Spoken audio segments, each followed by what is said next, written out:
நம்ம இந்த மாதிரி கூகுள் குரோமில் ஏதாவது ஒரு ஃபைலோ இல்லை வேறு ஒரு இமேஜோ சேவ் பண்ணும்போது அது ஆட்டோமேட்டிக்காகவே வந்து டவுன்லோட்ஸுங்கிற ஃபோல்டருக்குள்ளே தான் போகும். அதுக்கப்புறம் நமக்கு என்ன ஃபோல்டருக்கு வேணுமோ அதை இங்கேருந்து கட் பண்ணி காப்பி பண்ணி இன்னொரு ஃபோல்டரை க்ரியேட் பண்ணி நம்ம மேனுவலாக தான் போடுவோம்.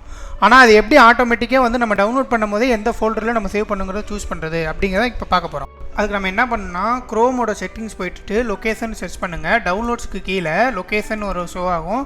அதில் first option ask where to சேவ்னு இருக்கும். அதை எனேபிள் பண்ணிக்கணும்.